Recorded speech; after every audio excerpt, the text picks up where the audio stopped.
Hello friends, मेरा नाम राहुल गुप्ता है और मैं आज आपसे अपने बात का इंटरव्यू एक्सपीरियंस शेयर करूंगा। तो बेसिकली मेरा जो ब्रांच था वो इंस्ट्रूमेंटेशन था। ठीक है, तो इंस्ट्रूमेंटेशन वालों के लिए बात में क्या क्या चीज़ें पूछी जाती है, किस तरह का सिलेक्शन क्राइटेरिया होता है और इंटरव्यू वाले दिन क्या क्या प्रोसेसेस होगी, ठीक है, और किस टाइप के आपके जो क्वेश्चन है, किस तरह का जो अप्रोच है इंटरव्यू का, उसके ऊपर मैं आपसे बात करूँगा।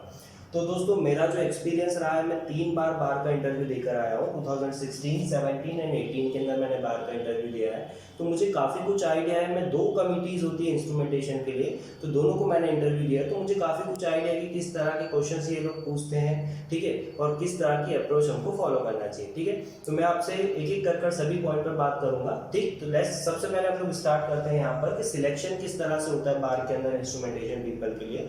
तो दोस्तों, अगर मैं 2016 की बात करूं तो यहाँ पर टोटल 300 लोगों को बुलाया गया था इंटरव्यू के लिए, सिर्फ इंस्ट्रूमेंटेशन ब्रांच से।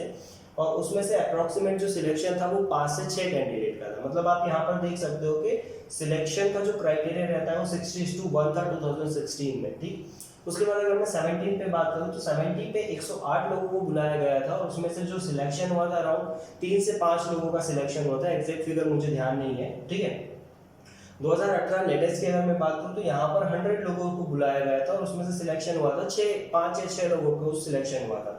अब 2019 की अगर मैं बात करूं तो यहाँ पर 101 पीपल्स को बुलाया गया है इंस्ट्रूमेंटेशन से और उसमें से सिलेक्शन जो मुझे लगता है मोस्ट प्रोबेबली सिलेक्शन आपका 5 से 6 लोगों का सिलेक्शन इस बार भी रहेगा। ठीक है, तो आप देख सकते हो कि कहीं ना कहीं यहाँ पर जो कंपटीशन लेवल है वो काफ़ी ज़्यादा है। 60:2 या 30:1 का रेशियो यहाँ पर आपका इंटरव्यू में रहेगा।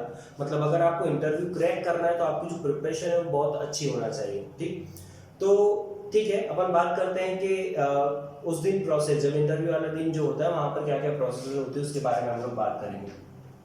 तो सबसे पहली चीज, जैसे ही आप लोग इंटरव्यू के लिए वहां पर अपीयर करोगे, आप मालखुर्द स्टेशन पे जाइएगा और वहां से ऑटो लेकर आप अनुशक्ति नगर जा सकते हैं। ठीक है, तो जैसे ही आप इंटरव्यू वाले दिन वहां पर पहुंचेंगे तो सबसे पहला जो आपका प्रोसेस होता है वो होता है आपका डॉक्यूमेंट वेरिफिकेशन।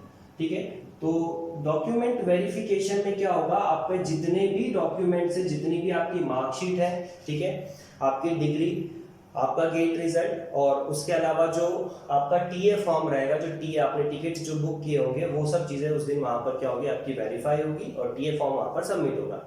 तो डॉक्यूमेंट वेरिफिकेशन में आपको क्या करना है दोस्तों, तो देखो डॉक्यूमेंट वेरिफिकेशन में क्या होता है कि आप जितना जल्दी अपने डॉक्यूमेंट को वेरीफाई करवाएंगे उतना जल्दी आपका इंटरव्यू का नंबर आएगा। क्योंकि जब आप डॉक्यूमेंट वेरीफाई करवाते हो तो वहाँ पर आपको एक नंबर अलॉट होता है और उसी नंबर के अकॉर्डिंग आपका जो इंटरव्यू आगे प्रोसेस होगा। तो अगर आप थोड़ा जल्दी में है, ठीक है, क्योंकि इंटरव्यू जनरली 1 से 1.5 घंटा एक जने का चलता है, तो मान लीजिए कि अगर आपका नंबर 7वां 8वां आता है तो उस केस में भी आपको हो सकता है कि शाम को 5 या 6 बजे तक वहां पर रुकना पड़े। तो इसलिए आप ट्राई कीजिएगा कि जितनी जल्दी आपका डॉक्यूमेंट वेरिफिकेशन होगा उतना जल्दी आप इंटरव्यू के लिए अपीयर करोगे। तो जैसे ही आपका डॉक्यूमेंट वेरिफिकेशन होगा, आपको एक इंटरव्यू का स्लॉट, एक नंबर अलॉट किया जाएगा, उस नंबर के अकॉर्डिंग आपका इंटरव्यू होगा। अब इंटरव्यू में क्या होता है, सबसे पहले हम लोग बात करते हैं यहाँ पर कमिटी की। तो कमिटी जो होती है इंस्ट्रूमेंट पीपल के लिए, वो टोटल 2 कमिटीज है यहाँ पर। ठीक है, तो मतलब 2 पैनल रहेंगे जो आपका इंटरव्यू लेंगे और हर पैनल में अप्रोक्सीमेट आपका 5 से 7 लोग, ठीक है, हर पैनल में एक चेयरमैन और उसके अलावा आपके 5 से 7 लोग जो सब्जेक्ट एक्सपर्ट है वो वहाँ पर रहेंगे। अब इंटरव्यू का स्टार्टिंग कैसे होता है, ठीक है, तो इसके बारे में बताऊंगा। जैसे अगर आप फ्रेशर्स हो बिल्कुल, ठीक है, फर्स्ट टाइम इंटरव्यू दे रहे हो, तो जनरली जब आप एंटर करोगे तो कई बार क्या होता है कि कुछ बच्चे थोड़ा सा नर्वस फील करते हैं। तो जो बच्चे नर्वस फील करते हैं उनको थोड़ा सा लाइट माहौल करने के लिए इंटरव्यूअर एचआर रिलेटेड 2-3 क्वेश्चन पूछता है। लाइक आपका टेल मी अबाउट योरसेल्फ, ये क्वेश्चन तो आपको प्रिपेयर करना है क्योंकि कोई भी एग्जाम हो ये क्वेश्चन आपको आएगा। तो टेल मी अबाउट योरसेल्फ, ठीक है, उसके बारे में आपसे पूछेंगे और थोड़ा बहुत माहौल को लाइट करने के लिए 2-4 छोटे मोटे क्वेश्चन, लाइक आप मुंबई में कहाँ रुके हुए हो, किस तरह से मुंबई आया, आपकी सिटी के बारे में कुछ बताओ, इस तरह से।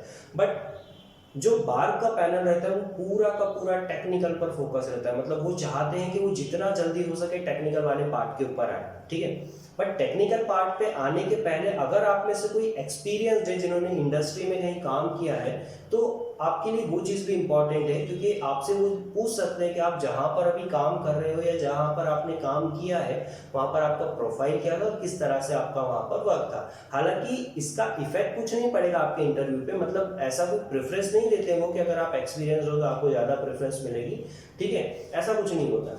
और आपका जो पूरा का पूरा परफॉर्मेंस रहेगा वो टेक्निकल के ऊपर डिपेंडेंट रहेगा। ठीक, तो अब आते हैं हम लोग टेक्निकल पार्ट पे। तो जब आपका इंटरव्यू स्टार्ट होगा तो टेक्निकल पार्ट में आपसे सबसे पहले पूछ लिए जाएंगे कि आपके कोई 4 से 5 फेवरेट सब्जेक्ट बताइए, ठीक है। तो यहाँ पर आपसे पूछा जाएगा 4 to 5 favourite subject. 4 to 5 favourite subject में दोस्तों यहाँ पर आपका जो सिलेक्शन होगा, जो नंबरिंग होगी, वो बहुत इंपॉर्टेंट होती है, क्योंकि जो पहला सब्जेक्ट आप चूज कर रहे हो वो और जो लास्ट आपने चूज करा है वो, इन दोनों का इंपॉर्टेंस बहुत ज़्यादा होता है। कई बार क्या होता है कि आपका फर्स्ट वाला सब्जेक्ट जो रहता है उससे क्वेश्चन पहले पूछ लेते हैं, या फिर जो लास्ट वाला जो आप लिखे हो उस पर आपका क्वेश्चन पूछते हैं। तो मेरा जो एक्चुअल में अरेंजमेंट रहता है वो कुछ इस टाइप का रहता है। मैं सबसे पहले लिखता हूँ सेंसर्स एंड ट्रांसड्यूसर्स, ठीक है। देन सेकंड में यहाँ पर लेता हूँ इंडस्ट्रियल इंस्ट्रूमेंटेशन, ठीक। थर्ड जो मेरा यहाँ पर सिलेक्शन रहता है वो जनरली कंट्रोल सिस्टम रहता है, कंट्रोल सिस्टम, ठीक। और फोर्थ जो यहाँ पर मेरा सिलेक्शन रहेगा वो रहेगा मेरा एनालॉग। और फिफ्थ वन जो रहेगा मेरा यहाँ पर वो मैं लेता हूँ जनरली डिजिटल या नेटवर्क, दोनों में से मैं कोई एक सिलेक्शन करता हूँ। तो जैसा कि आप देख सकते हो कि मेरा जो पहला प्रेफरेंस है, पहले दूसरे जो प्रेफरेंस है वो मेरा कोर सब्जेक्ट है, क्योंकि जब आप इंस्ट्रूमेंटेशन पीपल हो और आप कोर के लिए जा रहे हो, ठीक है, तो जब आप इंस्ट्रूमेंटेशन पीपल हो और आप इंटरव्यू के लिए जा रहे हो तो आपका जो कोर सब्जेक्ट रहता है उसका इंपॉर्टेंस बहुत ज़्यादा बढ़ जाता है आपके लिए, ठीक है। तो जनरली वो क्वेश्चन कहाँ से स्टार्ट होगा, आपका सेंसर से, ट्रांसड्यूसर से। तो मैं बताता हूँ कि क्वेश्चन क्या क्या पूछे गए थे। तो जो सबसे पहली बार मैं गया था तो मुझसे पूछा गया था कि सेंसर्स और ट्रांसड्यूसर्स क्या होते हैं, इनमें आप डिफरेंस बताइए, ठीक है। तो ये बिल्कुल बेसिक सा क्वेश्चन है, इसका आप आंसर दीजिएगा। अब इस क्वेश्चन के बाद का जो चीज़ है, बाद का जो नेक्स्ट क्वेश्चन है वो आपके ऊपर डिपेंड करता है कि आप इसका आंसर किस तरह से देते हैं। फॉर एग्जांपल मैंने जब ट्रांसड्यूसर के बारे में बताया था तो मैंने साथ में एक एग्जांपल बताया था जिसको मैंने बोल दिया था एलवीडीटी। तो नेक्स्ट क्वेश्चन मेरा बना था एलवीडीटी से। अब एलवीडीटी से किस तरह का क्वेश्चन पूछेंगे कि एलवीडीटी क्या होता है, इसकी वर्किंग क्या होती है, हम इसके अंदर जो सेकेंडरी कॉइल्स लगाते हैं उसको आउट ऑफ फेस क्यों लगाते हैं, सेम फेस में लगाएंगे तो क्या होगा, इनपुट और आउटपुट की फ्रीक्वेंसी क्या होना चाहिए ताकि हमारा डिवाइस प्रॉपर्ली वर्क करे। तो ओवरऑल अगर मैं बात करूं तो आपसे अगर कोई टॉपिक वो उठाते हैं तो उसके ऊपर कम से कम 8 से 10 क्वेश्चन आप एक्सपेक्ट कीजिए कि लाइन से आएंगे, जो आप आंसर दोगे उसी पे क्वेश्चन बनेंगे। तो इसका मतलब ये है कि आपका जो स्टडी होना चाहिए वो इतना इन डेप्थ होना चाहिए कि आपसे अगर किसी टॉपिक पे कोई क्वेश्चन पूछे तो आपसे बनना चाहिए, ठीक है। इसके बाद अगर हम आते हैं तो जो सेकंड सबसे इंपॉर्टेंट जो टॉपिक होता है इंस्ट्रूमेंटेशन वालों के लिए वो होता है फ्लो मेजरमेंट। आप मानकर चलिए कि अगर आप इंटरव्यू में बैठे हो तो डेफिनेटली आपको एक क्वेश्चन फ्लो मेजरमेंट पे कुछ ना कुछ आएगा। फ्लो मेजरमेंट पे आपके पास क्या होता है, वेंचुरी हो गया, ठीक है, रोटामीटर हुआ, ऑरिफाइस हुआ। रोटामीटर और वेंचुरीमीटर दोनों बहुत इंपॉर्टेंट है, इसको आप बहुत अच्छे से पढ़िएगा, ठीक है। वेंचुरीमीटर में प्रेशर लॉस क्यों होता है, ठीक है। उसके बाद अगर आपने वेंचुरीमीटर को उल्टा लगा दिया तो क्या होगा, ठीक है। उसके अलावा आप रोटामीटर में देखेंगे कि हमारा जो रोटामीटर होता है उसका जो एरिया ऑफ क्रॉस सेक्शन होता है कुछ इस तरह से होता है। तो भाई ये वेरिएबल एरिया क्यों होता है, फ्लूइड और फ्लूइड का जो डेंसिटी है उसमें क्या डिफरेंस होना चाहिए, इस टाइप के आप कुछ क्वेश्चन एक्सपेक्ट कर सकते हो, ठीक है। तो ये बिल्कुल सिंपल से क्वेश्चन है। नेक्स्ट में आता हूँ अगर यहाँ पर, तो इसमें आप देख सकते हो कि आपका जो टेम्परेचर मेजरमेंट है, अगेन एक बहुत इंपॉर्टेंट पैरामीटर है। तो टेम्परेचर मेजरमेंट में आरटीडी, थर्मिस्टर और थर्मोकपल तीनों आपके बहुत इंपॉर्टेंट है, तीनों पे से आप क्वेश्चन एक्सपेक्ट कर सकते हो। लेकिन जनरली जब टेम्परेचर वाला पोर्शन आता है मेजरमेंट में तो उसमें सिर्फ आपको ये नहीं पूछेंगे कि आरटीडी क्या होता है, थर्मोकपल क्या होता है, यहाँ पर आपको कहीं ना कहीं कॉम्बिनेशन बनाया जाएगा। कॉम्बिनेशन मतलब कि ये दो subject, control, industrial instrumentation and sensors and transducer. एक क्वेश्चन की मैं बताता हूँ कि मुझसे क्या पूछा था। मुझसे पूछा था कि भाई ये हमारा जो रूम है इसके अंदर एक एसी लगा हुआ है, ठीक है, तो आप एक्सप्लेन करो कि एसी जो है वो रूम के टेम्परेचर को कैसे मेंटेन करके रखता है, ठीक है। तो यहाँ पर देखिए क्या हो रहा है, सबसे पहली चीज तो एसी है, अगर उसको वर्क करना है तो उसको टेम्परेचर को इस रूम के सेंस करना पड़ेगा। तो सबसे पहली चीज तो आपका आ जाएगा सेंसर। तो सेंसर का चॉइस क्या होगा उस पर वो क्वेश्चन पूछेंगे आपसे, ठीक है। उस सेंसर की रेंज क्या होना चाहिए, उसकी प्रॉपर्टीज क्या होना चाहिए, लीनियरिटी, सेंसिटिविटी, उन सब चीजों पे क्वेश्चन करेंगे, ठीक। उसके बाद आपने सेंस कर लिया कि भाई टेम्परेचर इतना है, ठीक है, तो उस टेम्परेचर पे आप फिर किस तरह से प्रोसेस करोगे, उसको प्रोसेस करने के लिए आपको किसकी रिक्वायरमेंट पड़ेगी, कंट्रोल सिस्टम की। तो यहाँ पर क्वेश्चन आएगा कि आप किस टाइप का कंट्रोल सिस्टम यूज करने वाले हो, पीआई, पीआईडी या पीडी कंट्रोलर आप यूज़ करोगे, फीड फॉरवर्ड यूज़ करोगे, कौन से टाइप का आप कंट्रोलर यूज़ करोगे और क्यों करोगे, ठीक है। उसके अलावा यहाँ पर क्वेश्चन बनता है कि जैसे आप टेम्परेचर तो सेंस करा है आपकी डिवाइस ने, लेकिन वो टेम्परेचर कहाँ का सेंस किया है, क्योंकि पूरे रूम के अलग अलग पार्ट में अलग अलग टेम्परेचर है, ठीक है। तो वो चीज़ आपको क्वेश्चन में बन सकती है, ठीक। तो इस पे आप क्वेश्चन एक्सपेक्ट कर सकते हो, टेम्परेचर, फ्लो, ठीक है। और अब मैं आता हूँ कंट्रोल पे। तो जैसा मैंने बात किया कि कंट्रोल सिस्टम को वो रिलेट करके आपसे पूछेंगे।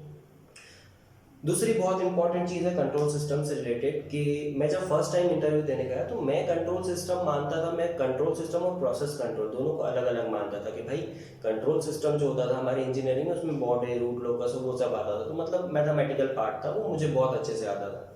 बट प्रोसेस कंट्रोल मेरा इतना ठीक नहीं था, तो मैंने जैसे कंट्रोल सिस्टम लिखा। तो कंट्रोल सिस्टम का मतलब यहाँ पर ये नहीं है कि आपसे बॉडी, रूट, लोकस और ये चीज़ पूछी जाएगी, ठीक है। कंट्रोल सिस्टम का मतलब है आपका प्रोसेस कंट्रोल। मतलब अगर आप इसको कंट्रोल सिस्टम लिख रहे हो या प्रोसेस कंट्रोल लिख रहे हो, दोनों एक ही चीज़ है। तो अब प्रोसेस कंट्रोल में क्या होता है, प्रोसेस कंट्रोल में जनरली आपको क्या करेंगे, टैंक देख देंगे, ठीक है, एक डायग्राम बना देंगे टैंक, उसमें कुछ इनलेट, लाइक फॉर एग्जांपल ये मेरे पास एक टैंक है, इसमें कुछ 2 पाइप मैंने बना दिए इनलेट के हैं, ठीक है। एक पाइप जो है आपका वो इधर से आउटलेट का है, ठीक है। इसकी ओपनिंग कुछ बोल दिया 50% है, इसकी 30% है, ठीक है। इसका जो लेवल है वो ये लेवल से ज़्यादा नहीं होना चाहिए, ठीक है। तो आपको बोला कि भाई अब यहाँ से आप इसको कंट्रोल सिस्टम लगाओगे तो किस टाइप का आप कंट्रोल यहाँ पर यूज़ करोगे, ठीक है। तो इस टाइप के कुछ क्वेश्चंस आप यहाँ पर एक्सपेक्ट कर सकते हो, ठीक। उसके बाद अगर मैं एनालॉग वाले पार्ट पे हूँ तो एनालॉग पे बेसिकली आपसे ऑपरेशनल एम्पलीफायर के क्वेश्चन पूछे जाएंगे। ऑपरेशनल एम्पलीफायर क्या, बिल्कुल बेसिक से स्टार्ट होगा। ऑपरेशनल एम्पलीफायर क्या होता है, वर्चुअल ग्राउंड का कंसेप्ट, वर्चुअल ग्राउंड कब अप्लीकेबल है, कब नहीं अप्लीकेबल है। आपको हो सकता है कि कुछ सर्किट बनाकर दे दिया जाए जिसके अंदर आपका कोई कंट्रोल सिस्टम, एनालॉग और सेंसर्स वगैरह का कॉम्बिनेशन है, और आपसे उसकी जो प्रॉपर्टीज़ है, ठीक है, उसकी जो वर्किंग है उसको एक्सप्लेन करने को बोल दिया जाए। एक और चीज़ यहाँ पर आती है कि आपको मान लीजिए एक ऑपेन का कोई सर्किट बना कर दिया और उस पर एक आपको इनपुट दे दिया, एक इनपुट सिग्नल दे दिया, और आपको बोला कि बताओ इसका आउटपुट सिग्नल क्या होगा। तो वहाँ पर आपको एनालॉग का अच्छी तरह से आइडिया होना चाहिए, ओपन कैसे काम करता है, ठीक है। तो ये आपका इंपॉर्टेंट रहेगा। और अगर मैं यहाँ पर डिजिटल और नेटवर्क की बात करूँ तो नेटवर्क तो एक बहुत बेसिक आपका सर्किट एनालिसिस रहेगा। तो इसमें आपको एक सर्किट दे देंगे, उस सर्किट के बारे में आपसे कुछ भी पूछा जा सकता है। फॉर एग्जांपल अगर आपको एक आरएलसी सर्किट दिया तो आरएलसी सर्किट में आपसे पूछ लेंगे कि भाई इसका बताइए रिस्पॉन्स, फ्रीक्वेंसी रिस्पॉन्स क्या होगा, ठीक है। रेजोनेंस कंडीशन क्या होती है, रेजोनेंस का मतलब क्या होता है, रेजोनेंस जब होता है तो सर्किट में क्या क्या चीज़ें होती है उसके बारे में आपसे पूछ लिया जाएंगे, ठीक है। इसमें ये भी चीज़ पूछ सकते हैं कि आपको मान लीजिए एक आर एंड सी का कॉम्बिनेशन दिया, ठीक है, और आपको बोला है कि भाई ये सी को अगर वेरी कर रहा हूँ मैं, या आर को अगर मैं वेरी कर रहा हूँ तो उससे करंट पर क्या इफेक्ट होने वाला है, इसके फ्रिक्वेंसी रिस्पॉन्स में क्या इफेक्ट होगा। एक सर्किट आपको बेसिक सा बनाकर दे दिया, उसमें आपको पूछ लिया कि भाई ये ये जो आपका सर्किट है ये लो पास फिल्टर है, हाई पास फिल्टर है, या किस तरह का फिल्टर है, ठीक है। तो ओवरऑल अगर मैं यहाँ पर बात करूँ, अपने इन पॉइंट्स को सम अप करूँ, तो आपसे जो क्वेश्चंस पूछे जाना है वो डायरेक्ट क्वेश्चन, स्टार्टिंग डेफिनेटली आपके डायरेक्ट क्वेश्चन से होगी, बट उसके बाद जब आप जो आंसर दोगे, ठीक है, उसी आंसर के बेसिस पे आपका जो नेक्स्ट क्वेश्चन बनेगा। तो जब आप किसी भी क्वेश्चन का आंसर दे रहे हो उसमें जो भी आप वर्ड्स यूज़ करो बहुत केयरफुली कीजिएगा, ठीक है, क्योंकि आपका जो एक एक वर्ड है उस पर वो कई सारे क्वेश्चन बना सकते हैं, ठीक है। तो आप ऐसे वर्ड्स का यूज़ कीजिएगा जो आपको आता हो, मतलब कि आपका जो पहला क्वेश्चन है वो इंटरव्यूअर के हाथ में रहेगा, उसके बाद आप इंटरव्यू को कहाँ ले जाना चाहते हो ये पूरा आपके ऊपर डिपेंड करेगा, ठीक है। तो आप उस तरह से प्लान कीजिए, जो भी आप स्टडी कर रहे हो, जो भी आप कम से कम आपको 5 सब्जेक्ट पढ़ना है, तो जो भी आप स्टडी कर रहे हो उसको इन डेप्थ स्टडी कीजिए, ठीक है। जहाँ पर भी आपको वाई क्वेश्चन बनता है उस क्वेश्चन का आंसर फाइंड आउट कीजिए। एक क्वेश्चन और मैं आपको बताता हूँ कि जब कंट्रोल सिस्टम हम लोग यूज़ करते हैं तो उसमें हम लोग यूज़ करते हैं 4 to 20 मिली एम्पेयर का कंट्रोल सिग्नल। तो यहाँ पर मुझसे पूछा गया था कि भाई 4 to 20 ही क्यों यूज़ करते हैं, 0 से 20 क्यों नहीं यूज़ किया, या 5 से 20 क्यों नहीं यूज़ किया, ठीक है। तो आपको ये चीज़ पता होना चाहिए कि 4 to 20 का ही यूज़ हम लोग क्यों करते हैं, इसके पीछे रीज़न क्या होता है, ठीक है। इसके अलावा और भी आपके पास बहुत सारे इस टाइप के क्वेश्चंस बनेंगे, कंसेप्चुअल क्वेश्चन। एक क्वेश्चन और मुझे ध्यान में आया है अभी कि मुझसे क्वेश्चन पूछा गया था कि जो हमारे घर में प्रेशर कुकर होता है उसमें एक नोजल लगा हुआ रहता है, ठीक है। तो अंदर प्रेशर जनरेट हो रहा है, तो मान लीजिए कि किसी वजह से अगर वो नोजल ब्लॉक हो जाए, ठीक है, तो उस केस में क्या होगा, क्या कुकर फटेगा? और अगर फटेगा तो ये चीज़ साइंटिस्ट लोगों ने भी सोचा होगा जिन्होंने इसको बनाया था, तो उन्होंने क्या ऐसा कोई अल्टरनेट ऑप्शन दिया है कि कुकर ना फटे। तो इस क्वेश्चन का देखो एक बेसिक सिंपल सा आंसर था, ठीक है। मैंने थोड़ा सा सोचा और मैं उसका आंसर देकर आया था कि आपने देखा होगा कि जो कुकर का ढक्कन होता है उसमें कॉइन शेप का एक स्ट्रक्चर होता है इस तरह का, ये देख सकते हो। तो ये जो स्ट्रक्चर होता है ना, ये एक्चुअल में ये अरेंजमेंट रहता है कि अगर किसी वजह से आपका जो नोजल ब्लॉक हो जाए तो उस केस में ये वाला जो कॉइन वाला स्ट्रक्चर रहता है, इसके बीच में जो लेयर होती है आपके मेटल की वो बहुत पतली होती है। तो ये जो है वो ब्रेक हो जाता है और यहाँ से एयर जो रिलीज होती है। तो इस टाइप के कुछ आप डेली लाइफ से रिलेटेड भी क्वेश्चंस एक्सपेक्ट कर सकते हो बाहर के इंटरव्यू में, ठीक है। तो ओवरऑल अगर बात करें तो आपको इन डेप्थ स्टडी करना है, कंपटीशन बहुत होने वाला है आपका। अप्रॉक्सीमेट समझ लीजिए आप 30:1 का रेशो है और 30 बच्चे में से सिर्फ एक का सिलेक्शन होना है इंटरव्यू में।